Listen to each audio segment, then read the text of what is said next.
প্রত্যেককেই স্বাগত আমার চ্যানেলে।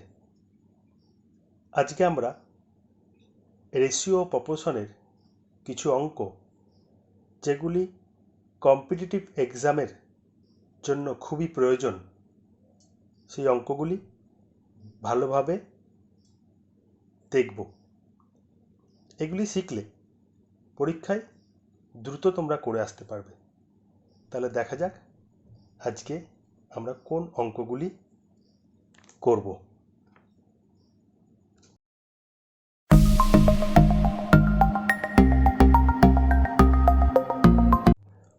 দেখো, আজকের প্রথম অঙ্কটি হচ্ছে ABC তিনটি গ্লাসের আয়তনের অনুপাত 4:5:7। গ্লাস তিনটি সিরাপ ও জলের মিশ্রণে পূর্ণ। গ্লাস তিনটিতে সিরাপ ও জলের অনুপাত যথাক্রমে 1:3, 2:3 এবং 3:4। গ্লাস তিনটির মিশ্রণ একটি পাত্রে ঢালা হলে নতুন মিশ্রণে সিরাপ ও জলের অনুপাত কত হবে, এটাই বলেছে। এবার আমি কি বলছি মনোযোগ দিয়ে শোনো। তিনটি গ্লাসের আয়তন কত?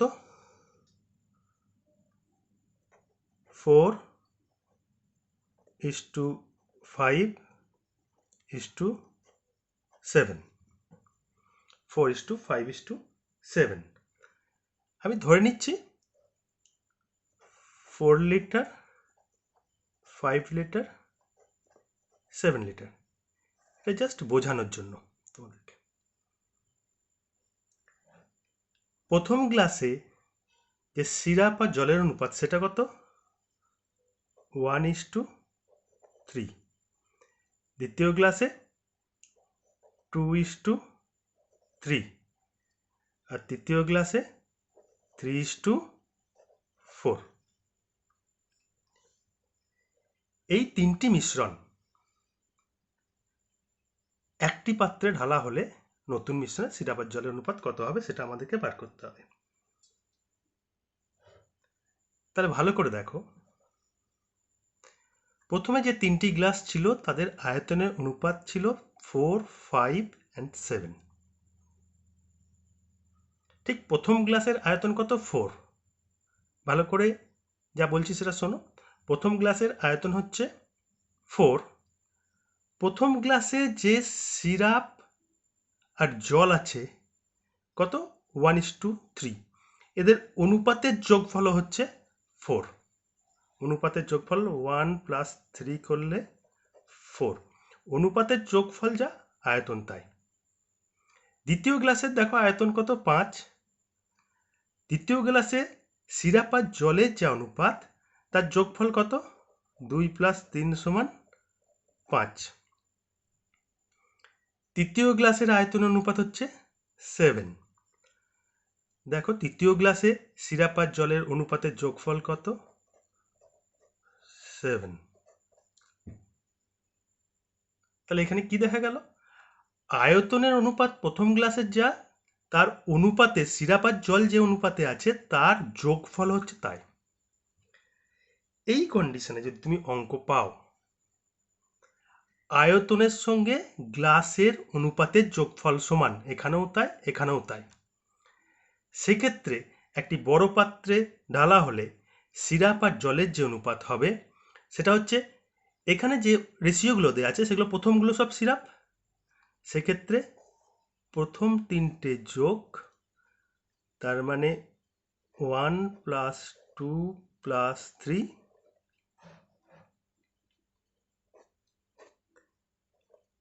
আর দ্বিতীয়গুলো যোগ 3 + 3 + 4। তার মানে এটার যোগফল কত হবে? 3 আর 2 5 একে 6। এটার যোগফল কত? 3 3 6 4 10। মানে অনুপাত হবে, কাটাকাটি করলে একেও 3 দিয়ে কাটা যায় 3, একে 2 দিয়ে কাটা যায়, 2 দিয়ে কাটা যায় 3, একে 2 দিয়ে কাটলে 5। তাহলে যে আমি পাবো অ্যান্সারটা সেটা হচ্ছে এইটা। তাহলে কি বললাম, তাহলে যেখানে পাত্রের আয়তনের সঙ্গে পাত্রে থাকা মিশ্রণের অনুপাতের যোগফল সমান বা একই হবে, সেক্ষেত্রে সিরাপগুলি এবং জলগুলি আয়তনের যোগফলই হবে বড় পাত্রে সিরাপ ইস্টু জলের অনুপাত। তাহলে বুঝতে পারলে যে কত সোজা আর কত কম সময়ে করা যাবে। পরে যে দ্বিতীয় অঙ্কটি দেখাবো সেটিতেও এমন কিছু ট্রিপস অ্যাপ্লাই করা হয়েছে যেটা দেখলে বুঝতে পারবে যে অঙ্কটি 5 থেকে 6 সেকেন্ডের মধ্যে করা সম্ভব। এই অঙ্কটির যদি এক্সাম হলের ক্ষেত্রে দেখতে চাও, একটু এক্সাম হলের দেখে নাও অ্যাকচুয়ালি কী করে করবে। এক্সাম হলের ক্ষেত্রে তুমি যখন দেখে নেবে এর আয়তনের সঙ্গে এর যোগফল সমান, এর আয়তনের সঙ্গে এর যোগফল সমান, এর আয়তনের সঙ্গে এর যোগফল সমান, তখন তুমি শুধু কী করবে, প্রথম তিনটে যোগ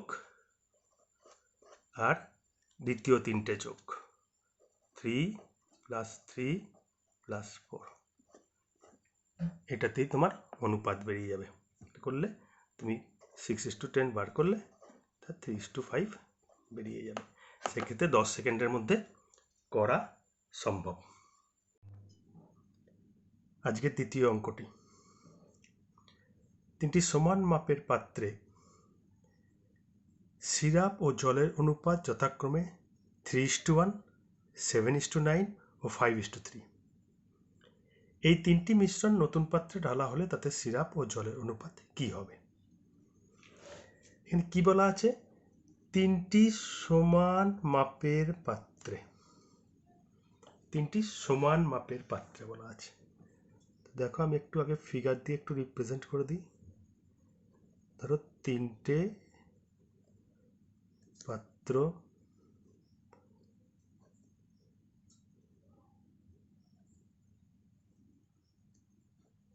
এই তিনটে পাত্র সমান বলা আছে। এবার কি বলছি ভালো করে শোনো। যখন তিনটি পাত্রই সমান আয়তনের হবে তখন গ্লাসগুলির মধ্যে থাকা মিশ্রণগুলির অনুপাতের যোগফল সেগুলো সমান করতে হবে। তো গ্লাসের মধ্যে কি আছে, গ্লাসের মধ্যে প্রথম গ্লাসে সিরাপ ও জল আছে কত, 3:1, দ্বিতীয়তে আছে 7:9, তৃতীয়তে আছে 5:3। এই তিনটে যে অনুপাত, তিনটে গ্লাসের মধ্যে সিরাপ ও জলের, এদের অনুপাতের যোগফলগুলো সমান করব। কিভাবে করব? প্রথমেই দেখে নেব কোন অনুপাতের যোগফলটা বড়। এই তিনটের মধ্যে আমরা দেখতে পাচ্ছি এই অনুপাতের যে যোগফল, সেই যোগফলটা কত, 16, এবং এই যোগফলটা এই দুজনের থেকে বড়।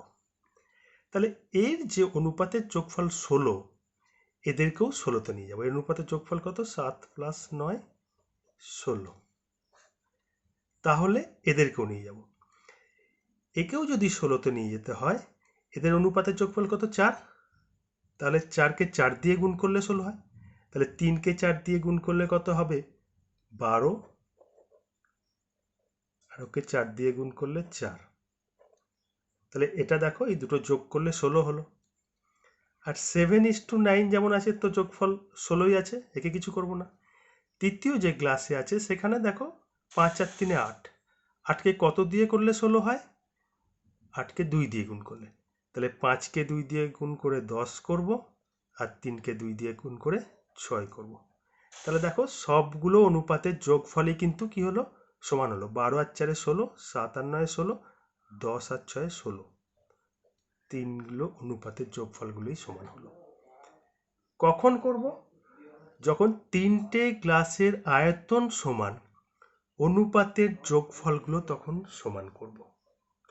এইবার আমাকে জানতে চেয়েছে সিরাপ ইস্টু জল, সিরাপ ইস্টু জল কত হবে একটি বড় পাত্রে যদি 3টে মিশ্রণ ঢালা হয়।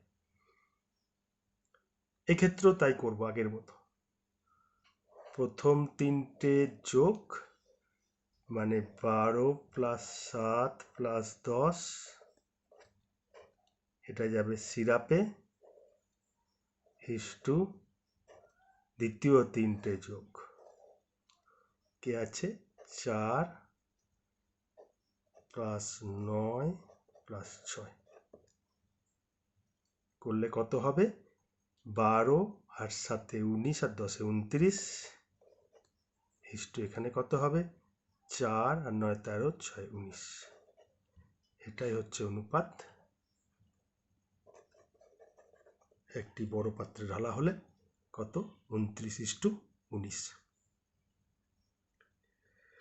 তাহলে বুঝতে পারছো এটা কতটা সোজা, কোনো ভগ্নাংশে ভাগ না করে, অন্য কোনো উপায় না করে, এই উপায়ে সহজেই 10 সেকেন্ডের মধ্যে অঙ্কটা করে আসতে পারবে। পরের অঙ্কটি এর থেকে কঠিন, কিন্তু দেখো সেখানেও এমন কোনো সহজ উপায়ে অঙ্কটা করে দেওয়া আছে যেটা করলে খুব সহজেই পরীক্ষা হলে তুমি 10 সেকেন্ডের মধ্যে করে আসতে পারবে। এক্ষেত্রে আর একবার তোমাদের রিপিট করে দিচ্ছি, 3টি সমান মাপের পাত্রে যখন থাকবে, 3টি সমান মাপের পাত্র যখন থাকবে, অনুপাতের যে যোগফল সব থেকে বড় যেটা আছে সেই অনুপাতের যোগফলে করে নেব। এখানে 16 পেয়েছিলাম, এইগুলো এটাও যেহেতু 4-এর গুণিতক, এই দুটোকেও 4-এর গুণিতক পেয়েছিলাম, অঙ্কটা করতে সোজা হয়ে গেছিল। অন্য ক্ষেত্রে লসাগু করলে অঙ্কটা কিন্তু হয়ে যাবে। পরের অঙ্কটি দেখো, 2 প্রকার শরবতে দুধ ও দইয়ের অনুপাত 3:1 এবং 5:3। এই 2 প্রকার শরবত 9:7 অনুপাতে মেশালে নতুন মিশ্রণে দুধ ও দইয়ের অনুপাত কত হবে? তাহলে ফার্স্টে কি অনুপাতে মেশাবো? 9:7 অনুপাতে। আর 2 প্রকার শরবতে প্রথম প্রকারে দুধ আর দইয়ের অনুপাত 3:1 আর দ্বিতীয় প্রকারে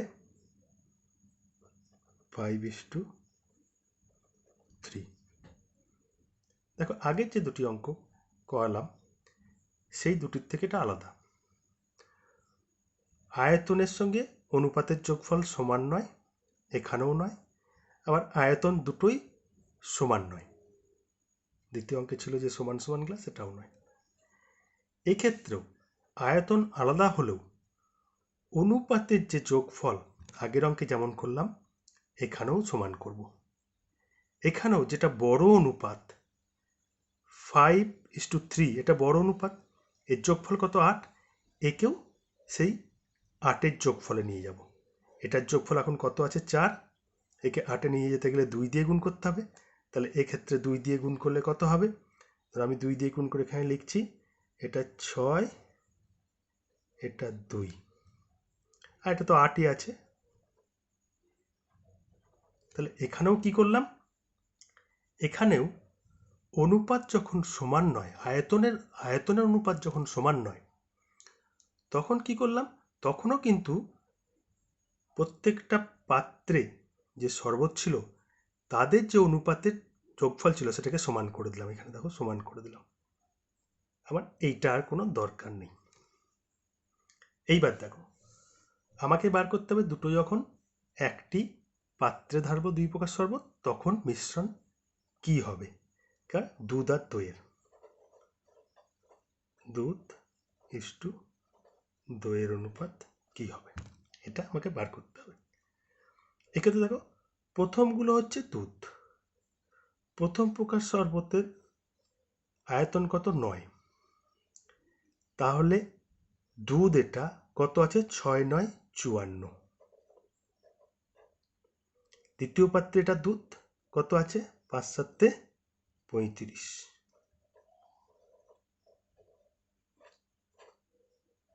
এবার দই।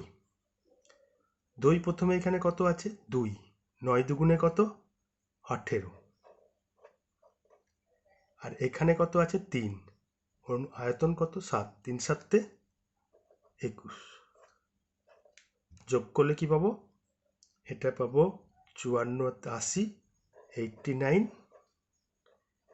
এটা পাবো 20 21 18 39।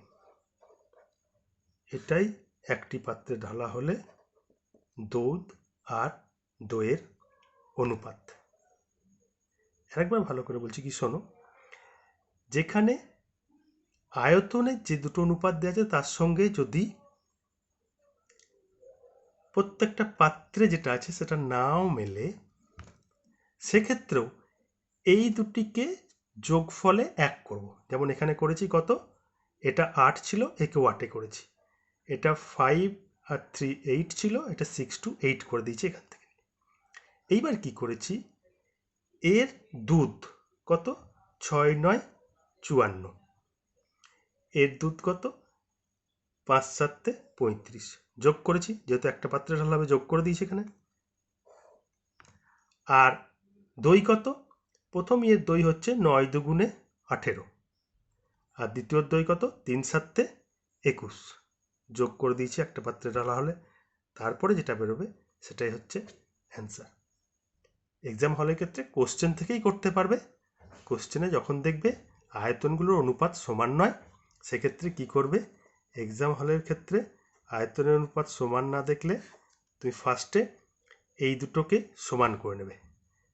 3:1 আর 5:3কে সমান করে নিলে এটা 6:2 করলে ওটা তো তাই রইল।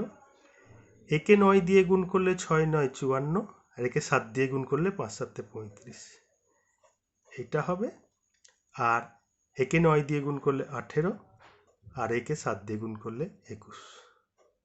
তার মানে 89:39 অ্যান্সার। পরের অঙ্কটি দেখো, সেটি একটা খুব ইম্পর্ট্যান্ট অঙ্ক, সেটাও কত সহজে করা সম্ভব। দেখো পরের অঙ্কটা, সমগ্র পৃথিবীতে জলভাগ ও স্থলভাগের পরিমাণের অনুপাত 4:3।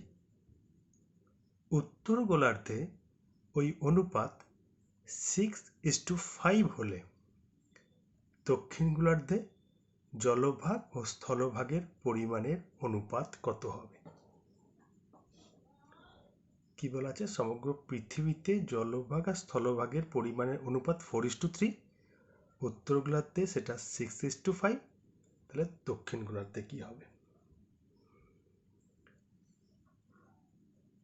ধরো এটা পৃথিবী,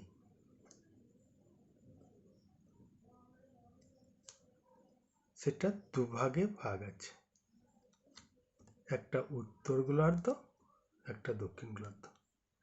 আমি উত্তর গোলার্ধের আয়তন ধরছি 1, দক্ষিণ গোলার্ধের আয়তন ধরছি 1। তাহলে সমগ্র পৃথিবী কি হবে? সমগ্র পৃথিবীর আয়তন হবে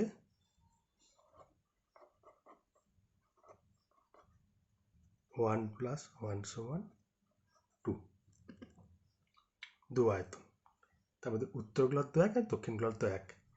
সমগ্র পৃথিবীর আয়তন 2। তাহলে এখানে দেখো অঙ্কটা এবার, সমগ্র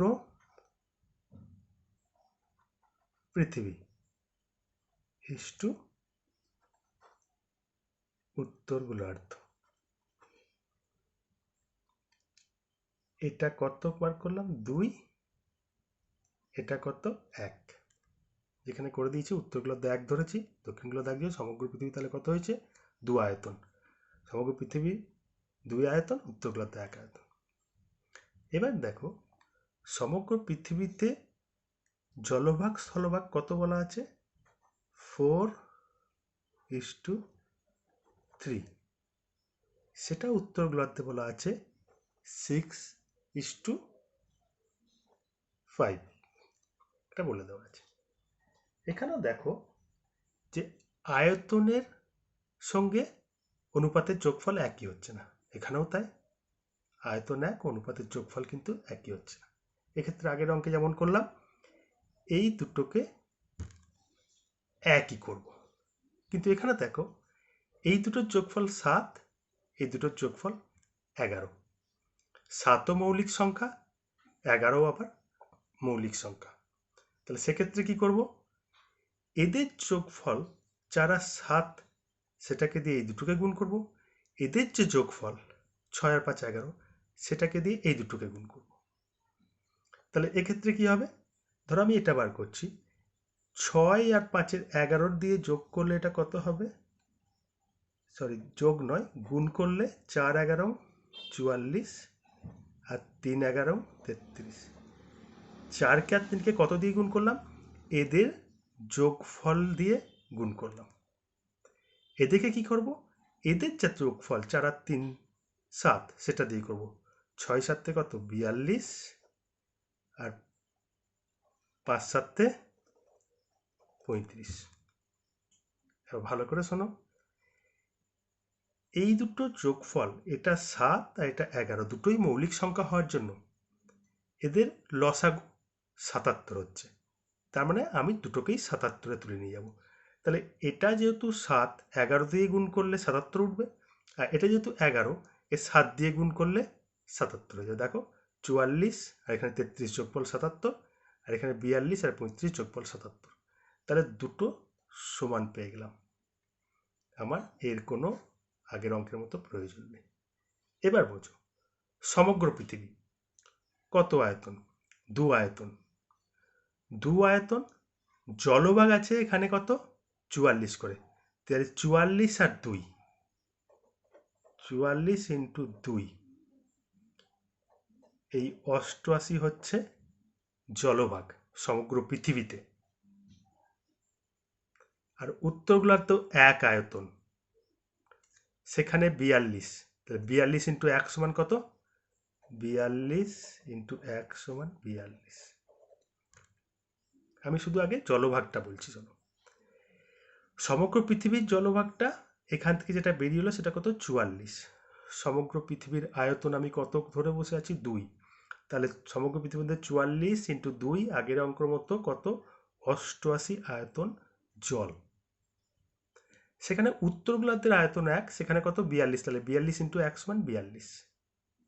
তাহলে আমি সমগ্র পৃথিবী থেকে উত্তর গোলার্ধ বিয়োগ করলে তবে দক্ষিণ গোলার্ধ পাবো।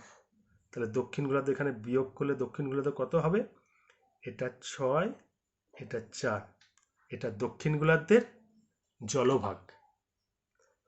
আর এখানে দেখো সমগ্র পৃথিবীর স্থলভাগ, এখানে 33 আর 2, তাহলে কত 33 ইন্টু 2 সমান 66।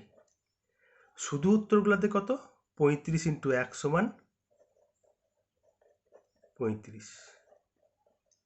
তাহলে বিয়োগ করলে কত হবে, কেন বিয়োগ করব, সমগ্র পৃথিবী থেকে উত্তর গোলার্ধ বিয়োগ করলে তবে আমি দক্ষিণ গোলার্ধ পাবো, তাহলে সেই জন্য বিয়োগ করব। তো এখানে 5 1, এটা 3, তাহলে এটাই হচ্ছে দক্ষিণ গোলার্ধের জলভাগ ইস্টু স্থলভাগের অনুপাত।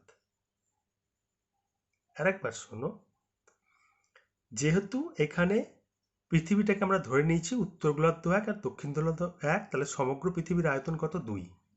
তাহলে আমাকে অঙ্কে সমগ্র পৃথিবী বলা ছিল আর উত্তর গোলার্ধ বলা ছিল, তো সমগ্র পৃথিবীকে 2, উত্তর গোলার্ধ 1 1 ধরেছি 1, সমগ্র পৃথিবী 1 1 2।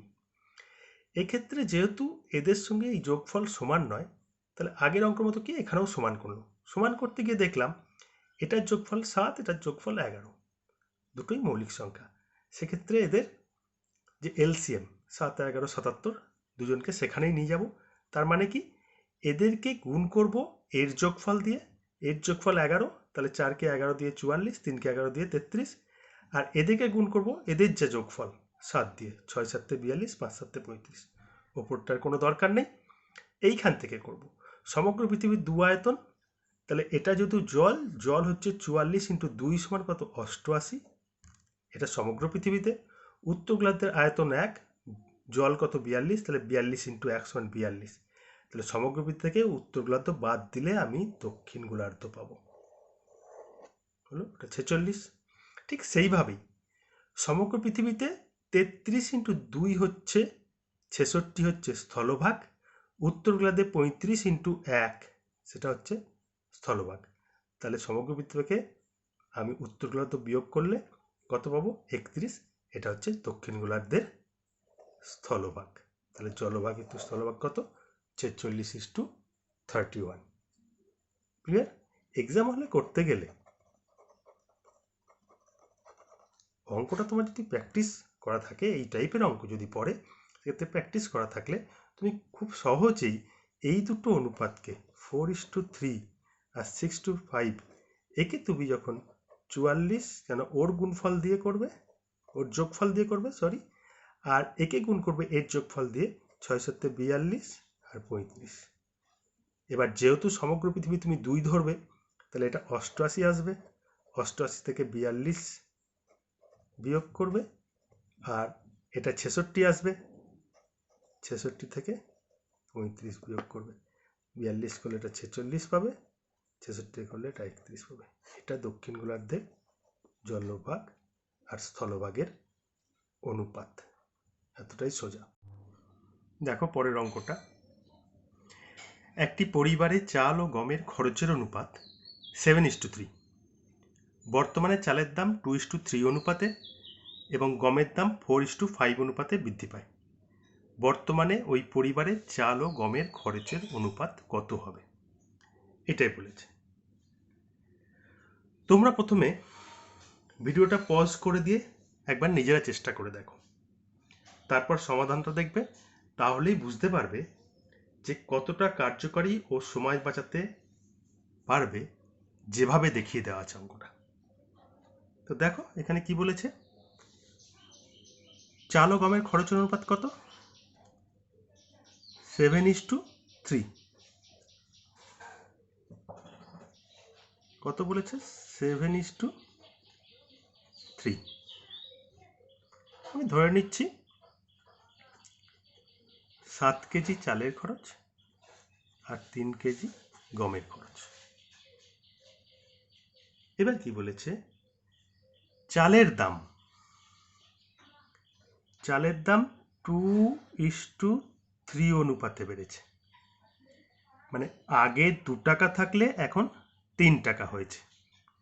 আর গমের দাম 4:5 অনুপাতে, মানে আগে 4 টাকা থাকলে এখন 5 টাকা হয়েছে। ঠিক আছে, কিন্তু এখানে একটা জিনিস করতে হবে। প্রথমে এই অঙ্কটি করতে গেলে চালের আর গমের যে দাম ছিল সেগুলো একই টাকায় আনতে হবে। মানে বলতে চাইছি, গমের দাম এখানে 4 টাকা আছে, চালটাকে 4 টাকা করব। আর তা নাহলে এটা 2 টাকা আছে, এটাকে 2 টাকা করব। এটাকে 2 টাকা করা মুশকিল, কারণ এটা অর্ধেক করতে গেলে, একে 2 টাকা করতে গেলে অর্ধেক করতে হবে, এটাকে 2 টাকা করলে 2.5 চলে আসবে। তার জন্য এইটাকে 4 টাকা করব। একে 4 দিয়ে গুণ করতে গেলে, একে 4 করতে গেলে 2 দিয়ে গুণ করে 4 করব, তাহলে একেও 2 দিয়ে গুণ করব। তাহলে কি হলো, 4 টাকা যদি আগে ছিল এখন 6 টাকা হলো। আর গমটা কি আছে, 4-এ ছিল 5। এবার দেখো উত্তর কি জানতে চেয়েছে, বর্তমানে ওই পরিবারে চাল ও গমের খরচের অনুপাত কত। তো বর্তমানে চালের দাম এইটা আর গমের দাম এইটা।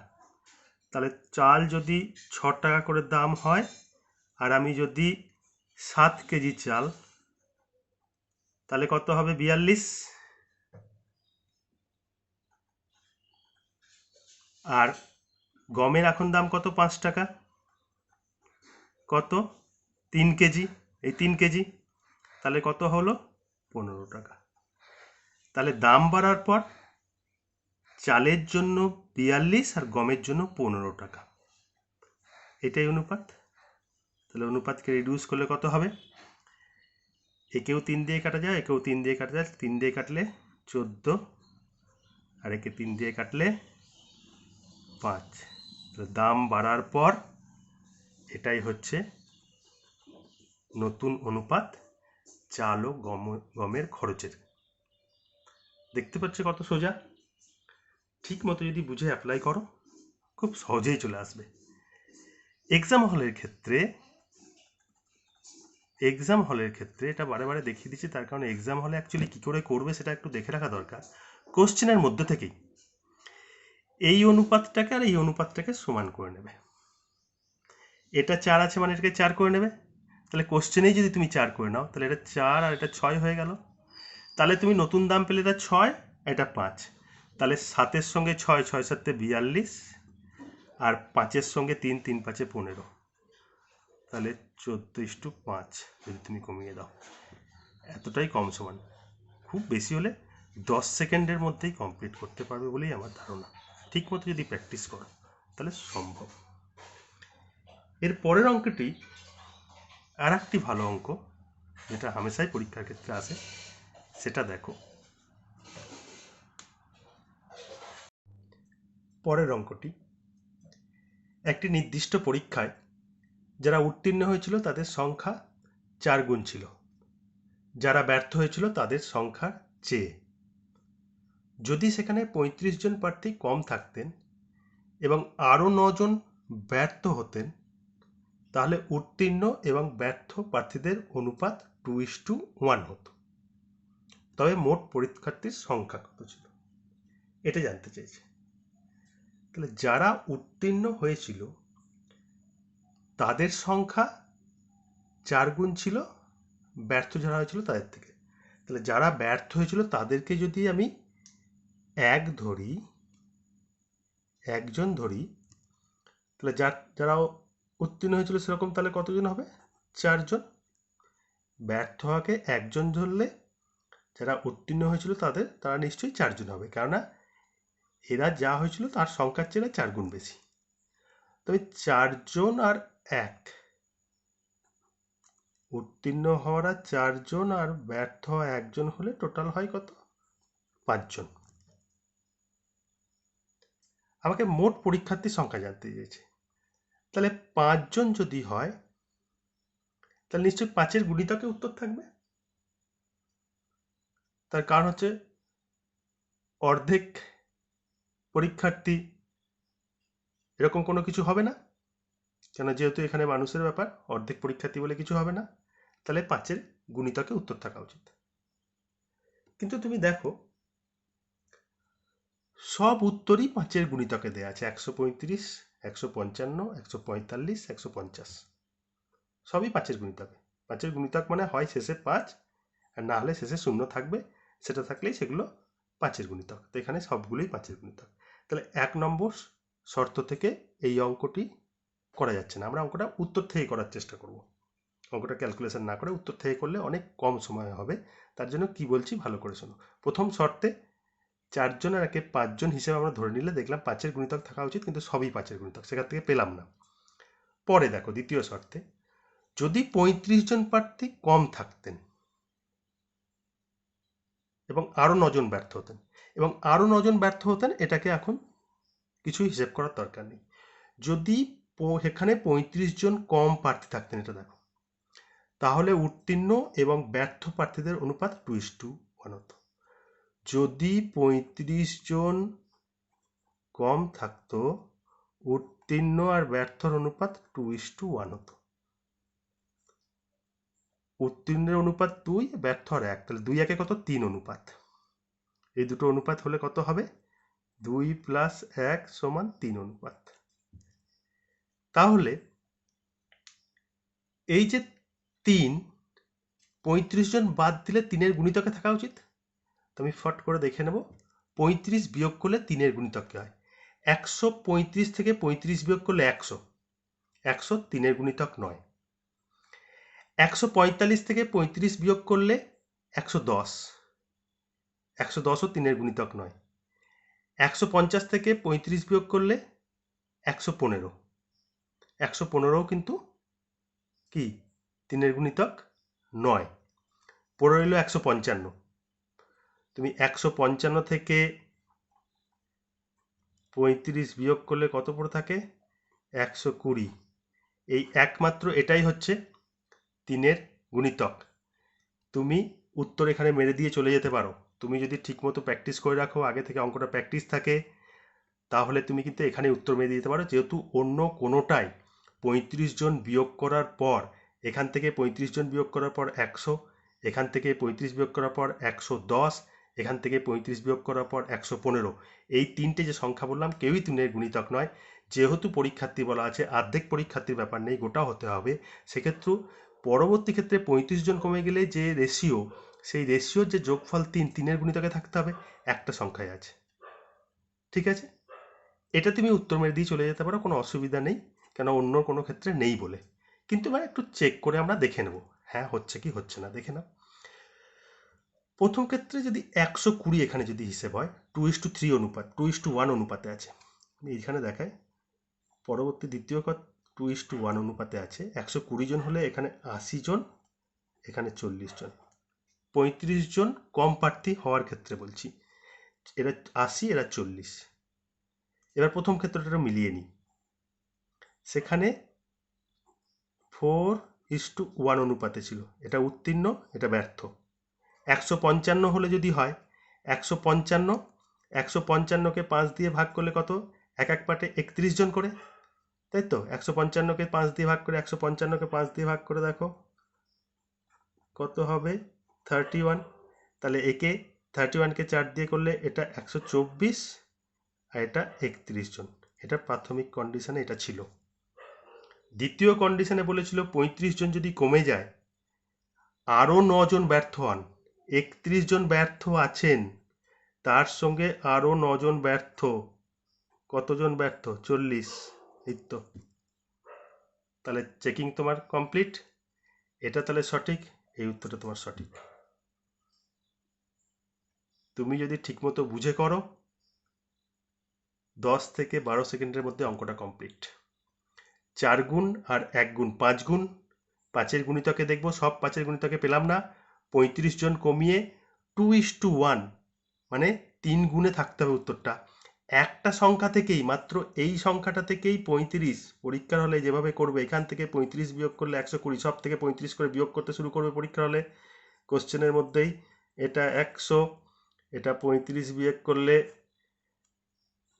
110, এটা 35 বিয়োগ করলে 115। এই সংখ্যাগুলো কোনোটিই তিনের বিভাজ্য নয়, একমাত্র এটা। তাহলে এটা উত্তর দিয়ে চলে যাবে।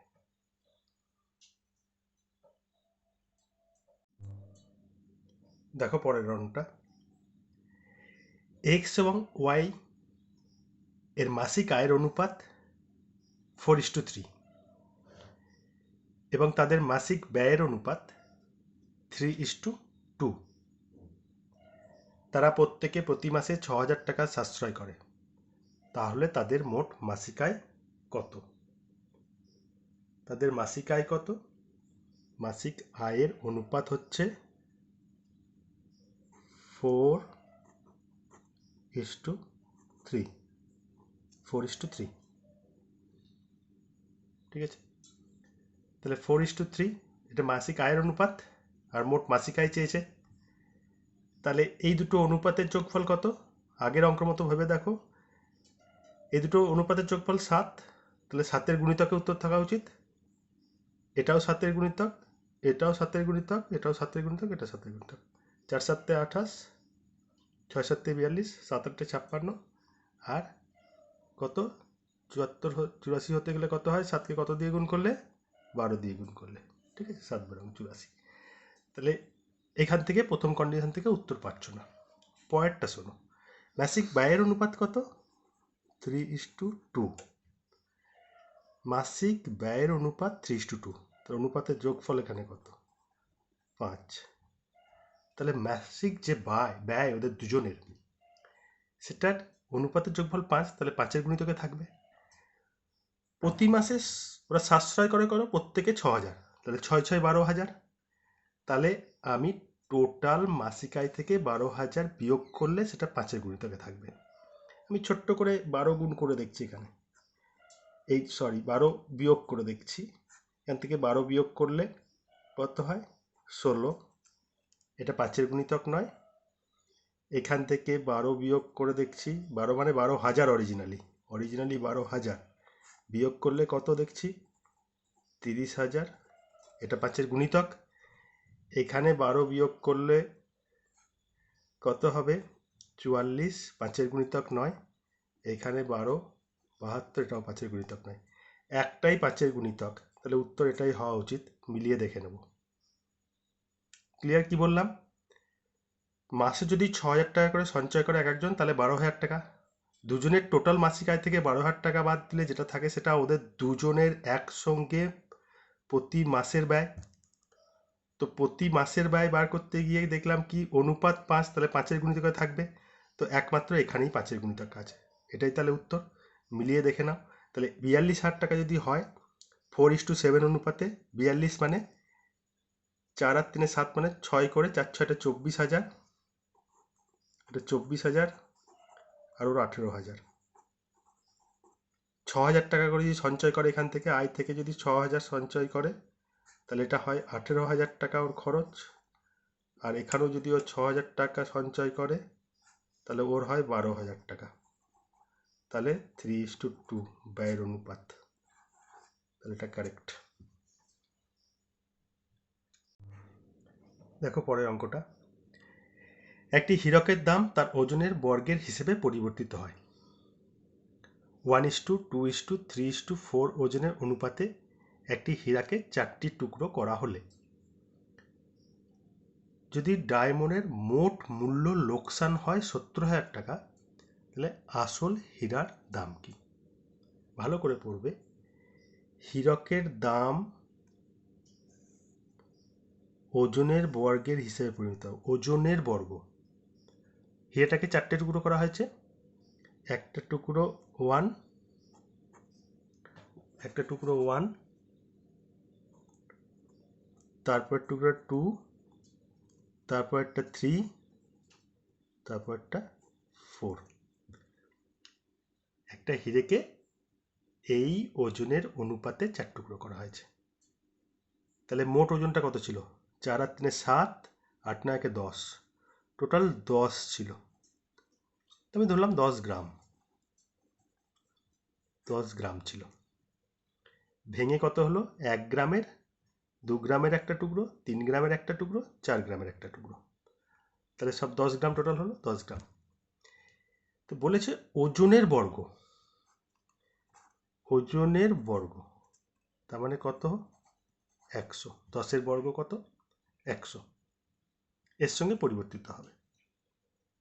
তো এখানে দেখো প্রত্যেকটা ওজনের বর্গ কত।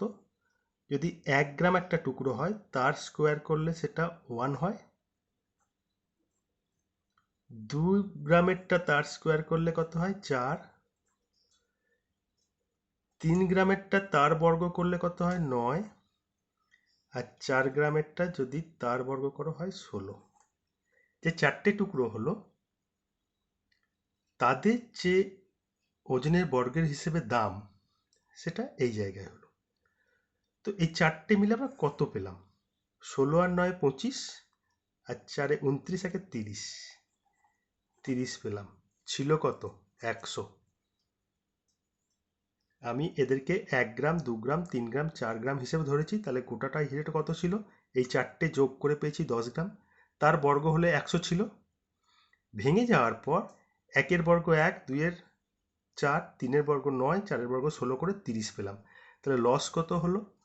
100 ছিল আর 30 পেয়েছি। তাহলে আমার লস হয়েছে মূল্যে 70। তো 70 মূল্যে লস কত টাকা দেয়া আছে? 70,000 টাকা। তাহলে আমার প্রথমে কত ছিল? 100 মূল্য। তাহলে 70 যদি 70,000 হয়, তাহলে 100 কত হবে? 1 লাখ টাকা। এটাই হচ্ছে হিরেটার দাম। এইটাই হচ্ছে ডায়মন্ডের বা হীরের আসল দাম। ঠিক করে বুঝে নাও। যা হীরের ওজন, এটা কোথা থেকে এলাম? যেহেতু 4টে টুকরো এইভাবে দেওয়া আছে, এই 4টে অনুপাত যোগ করে পেলাম 10 গ্রাম। ধরে নিচ্ছি 10 গ্রাম। এখানে 10 গ্রাম হলে তার বর্গ অনুযায়ী 100 হওয়া উচিত, এই অনুযায়ী মূল্য হওয়া উচিত। তাহলে 100 যদি এখানে 100 টাকার মূল্য হয়, তাহলে এইগুলো ভাঙার পর এর বর্গে হবে, এটা 1 টাকা, এটা 2 বর্গ হলে 4 টাকা, এটা 3 বর্গ হলে 9 টাকা, এটা 4 বর্গ হলে 16 টাকা। টোটাল 30 টাকা তুলতে পারছি। 100 টাকা ছিল, 30 টাকা তুলেছি। কত লস হয়েছে? 70 টাকা।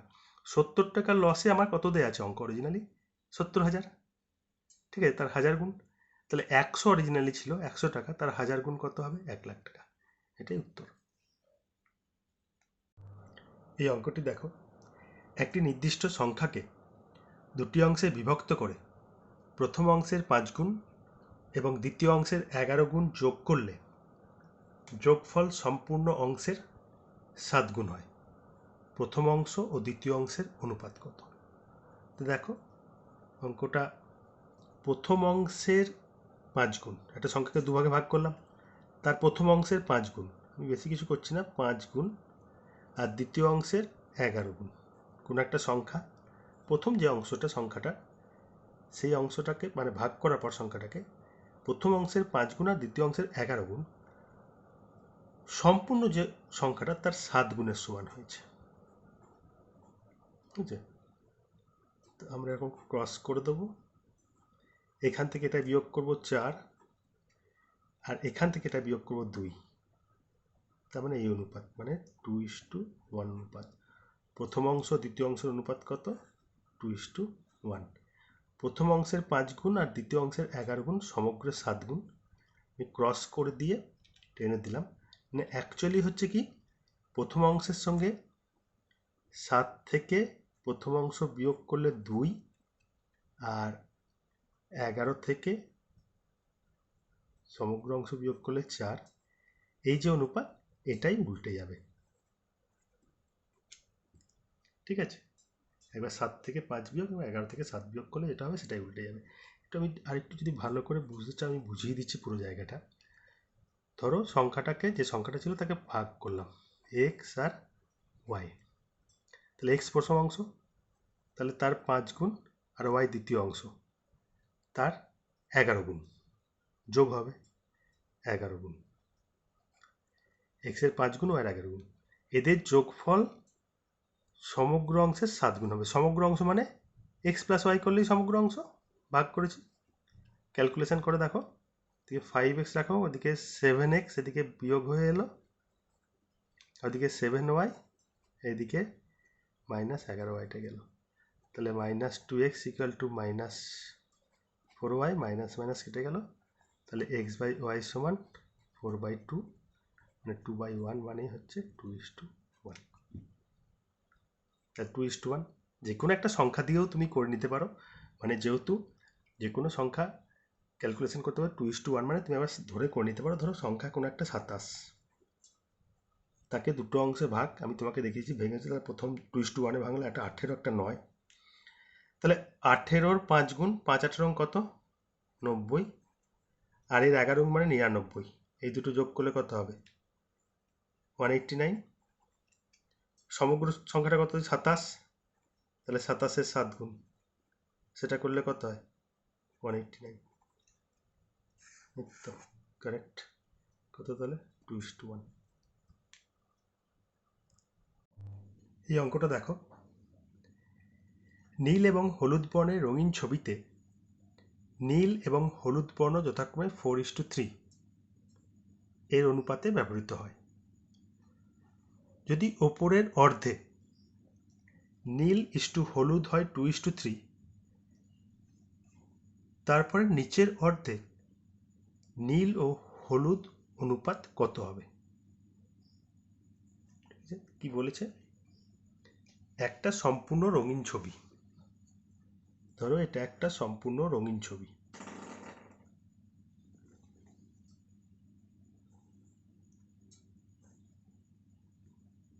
সম্পূর্ণ একটা রঙিন ছবি,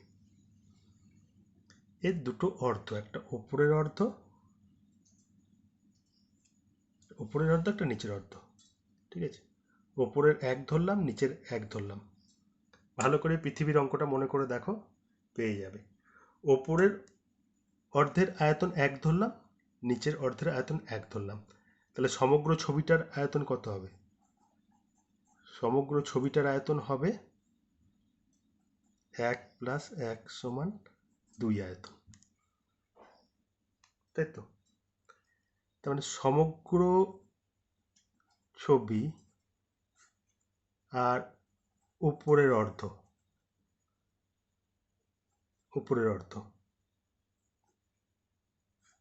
সমগ্র ছবি হচ্ছে 2 আর ওপরের অর্ধ ধরেছি 1। সমগ্র ছবি হচ্ছে 4:3 নীল রং আর হলুদ রং 4:3। ওপরের অর্ধে সেটা হচ্ছে কত? 2:3।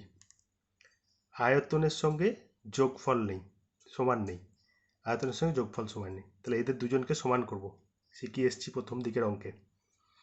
এটা 4 আর 3 7, এটা 2 আর 3 5, দুটোই মৌলিক সংখ্যা। তাহলে এর যোগফল দিয়ে এই দুটোকে গুণ করব, এই দুটোর যোগফলকে দিয়ে এই দুটোকে গুণ করব। তাহলে ফার্স্ট এদিকটা করব, 3 আর 2 5, তাহলে একে 5 দিয়ে গুণ করব, 4 5 20, এটাকে 5 দিয়ে গুণ করলে 15। এই দুটোকে 7 দিয়ে গুণ করবো এদের যোগফল দিয়ে, 7 দুগুণে 14, 3 7 21। দেখো এটাও 35, এটাও 35 হলো। মানে এই দুটো যোগফল 7 আর এই দুটো যোগফল 5, এদের এলসিএম দিয়ে টোটালটা করলাম। 35 বলে দুটোকেই 35 করলাম। এটা আমার আর কোনো দরকার নেই। এবার আগের মতো সমগ্র ছবি 2 অনুপাত, তাতে নীল রং কত? 20। তারপর নীল রং চলে আছে 20 দুগুণে 40। ওপরের অর্ধে কত আছে? 14 × 1 = 14। তাহলে সমগ্র থেকে ওপরের অর্ধ বাদ দিলে তবেই নিচের পাবো। 40 থেকে 14 বাদ দিলে কত? 26। পরে এটা কি? হলুদ বর্ণ। সমগ্র ছবিতে 15 × 2 কত? 30। ওপরের অর্ধে কত? 21 × 1 = কত? 21। তাহলে সমগ্র থেকে উপরের অর্ধ বাদ দিলে নিচটি পাবো। তাহলে এটা কত বিয়োগ করলে? 9।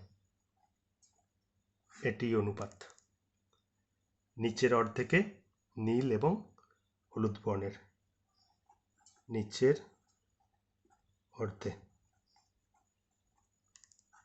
ঠিক আছে, নীল এবং হলুদের অনুপাত। এটা সিজিএল মেন্স 2016 সালে পড়া অঙ্ক। ওই পৃথিবীর যে অঙ্ক তারই একদম সেম অঙ্ক অন্যভাবে দেওয়া আছে।